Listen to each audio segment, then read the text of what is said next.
Oh my god, this may be the most beautiful jet I ever saw. My friends, is this real? Look, I have to be honest here. I love Star Wars, I love Star Trek, I never seen anything like this. And someone told me that this was flying in the 60s. There is no way, right? This looks more advanced than the F-35. My friends, we're going to this. But let me ask you for one thing. If you can leave a like, thank you so much. Is the best way to show support. Now, if you can subscribe, well, in that case, forget about it. You make my day. Have that in consideration. Link for the original video in my description, and let's play it. Let's go, my friends. Time to get serious. Thanks to Squarespace for making this video possible and for helping launch my new mustard store. More on that after this video. Okay. In the midst of the Cold War, MiGs. two MiG-25s raced to intercept the threat along the Soviet border. They're the fastest interceptors ever built, and if they really push their engines, they can reach an incredible Mach 3.2. That's crazy, actually, my friend, specific for back in a day. And look, I understand that the Cold War, not the best time, but if you love military stuff, if you love jets, this was the golden era. Would you guys agree with that? But it's not enough, because what they're chasing can outrun and outclimb any threat. A plane engineered to be invulnerable. Holy. You know what's crazy, my friends? Even the design, the shape, everything is incredible here. And look, I actually saw photos of the Blackbird back in the day, and I thought they are fake. I'm not even joking here, my friends. I thought they are fake. I thought they may be something that the American military is trying to do for the future. But guess what? This was flying on the 60s. Holy. Engineered to be invulnerable. Crazy. Legendary. The Cold War locked the United States and Soviet Union into a tense struggle for global influence and control. Both sides poured enormous resources into military technologies.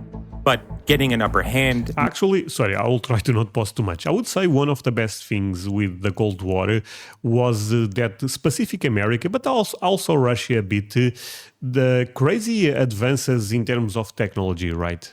Enormous resources into military technologies. But getting an upper hand means knowing your opponent's next move. And in the 1950s, little was known about facilities deep within the Soviet Union. An extensive network of radar stations, surface-to-air missile sites, and interceptor air bases kept the Americans away. Until 1956, when U-2 spy planes began flying over the... Wait, but is this stealth technology? Man, I was not aware of this. Sorry. Until 1956, when U-2 spy planes began flying over the Soviet Union. Neither fast nor stealthy, U-2s had one critical advantage. Oh, they fly at 70,000 feet, they could fly above Soviet air defenses. Okay. U.S. President Eisenhower was even assured Soviet radars couldn't detect the U-2 at such high altitudes. But it turns out the Americans were wrong. The Soviets had tracked the U-2 since day one, and it was only a matter of time before they'd be able to shoot one down. Simply flying high wasn't enough. Even before the... You know what, my friends, with the situation between America and Iran, it's kind of... I know it's unrelated with this, but the B-2 bomber is so damn impressive. Look, my friends, real talk. The SR-71 Blackbird, the A-10R TOG, the F-22 Raptor, the B-2 bomber, can we all agree that the American military is incredible? And my question is, how proud are you of the US military? If you are proud, my friends, leave me a like. Let's make this video, reach more people. To shoot one down. Simply flying high wasn't enough. Even before the U-2 began its surveillance missions, there were already plans underway to replace it.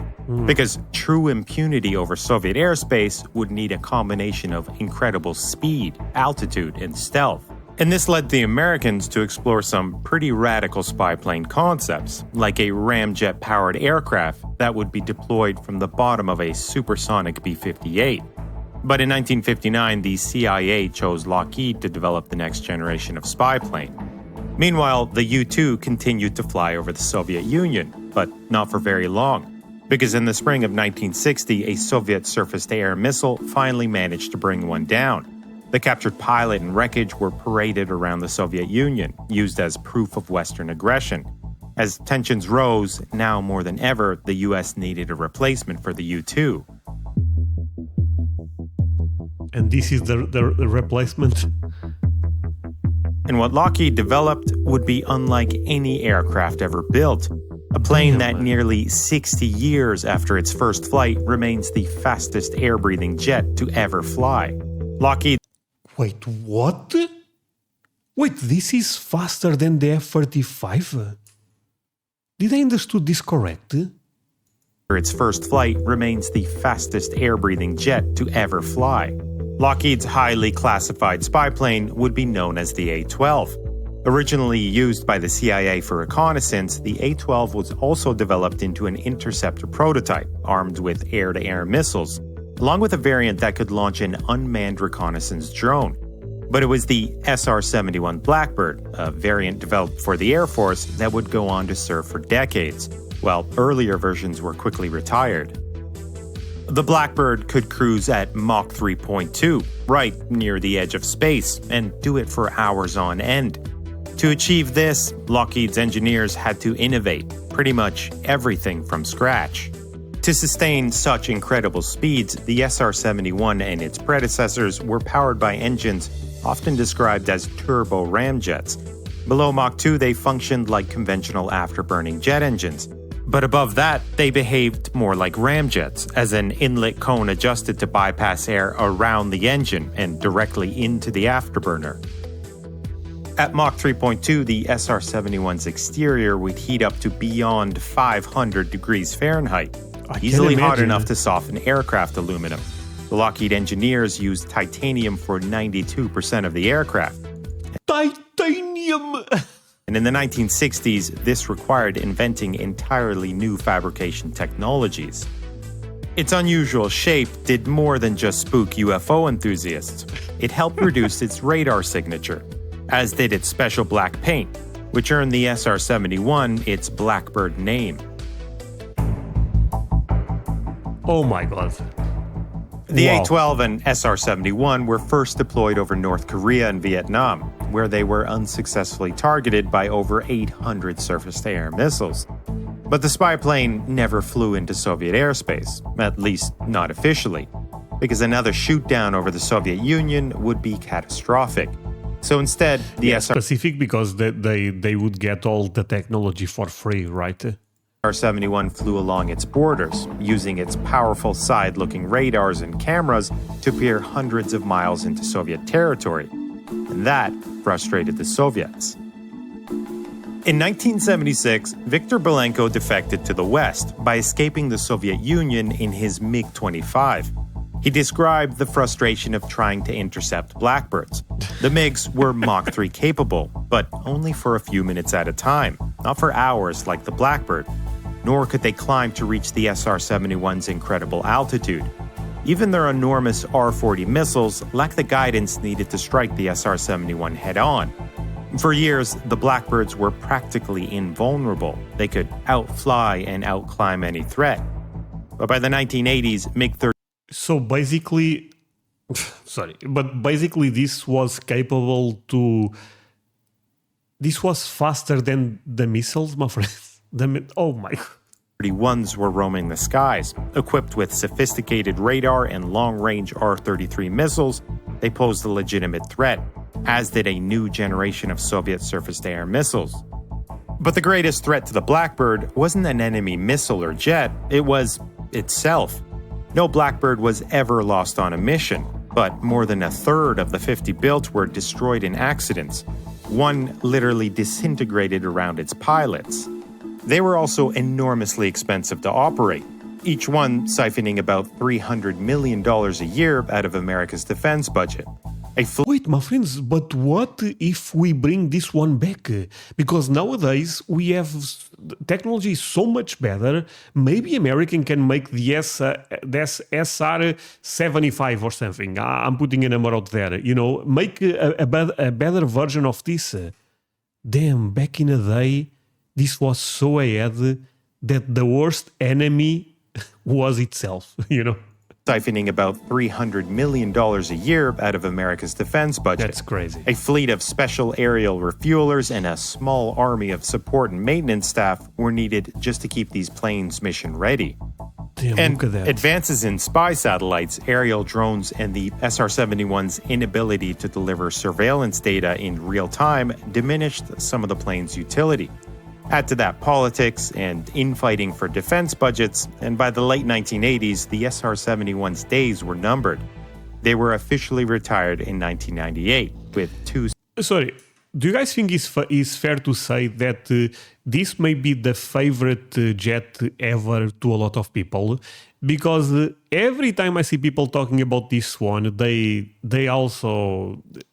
They feel almost emotional, you know, because I feel like this ended up representing American power in a way that was very important back in the day. I'm not sure if I'm saying something that is incorrect, because America has other jets that are also incredible, but I think this one have a special place. One's days were numbered. They were officially retired in 1998, with two sent to NASA for testing. The technology behind the A-12 and SR-71 is now well over 50 years old. Crazy. Yet somehow these incredible planes still speak to us. Not about the past, but the future, leaving us with a sense of wonder, unlike any other in aviation history. No, it's a special A few one. months ago, I launched my mustard site with Squarespace. Okay, is this just him promoting? I guess it is. My friends, this was crazy. Actually, my friends, before we win this, I thought about checking some real footage. Not going to play the audio for copyright reasons, but let's go into this. Enjoy. Holy sweet potato. That's scary and beautiful at the same time. Oh man. Okay, the same thing that the last video explained.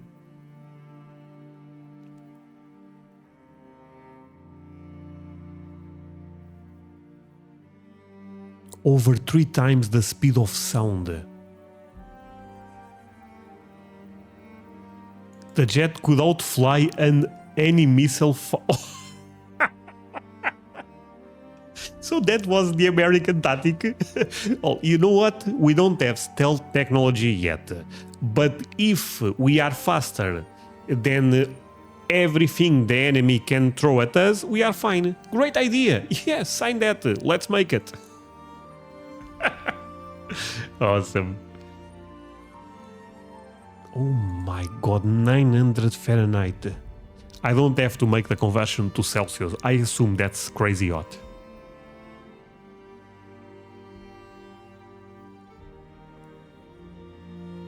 Damn, what an amazing jet, my friends.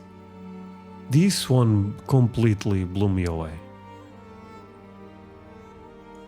Oh, so okay, I mean, I guess they end up giving them to NASA for a reason. Even the pilots are basically astronauts.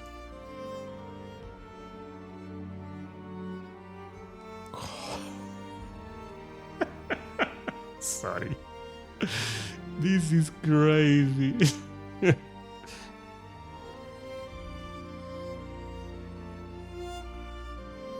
Any way to see one in a museum or something?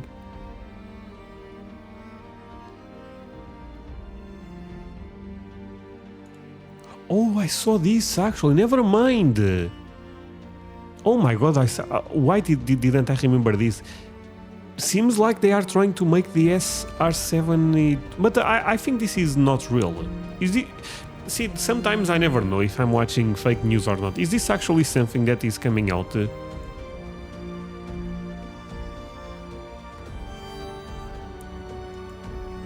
What?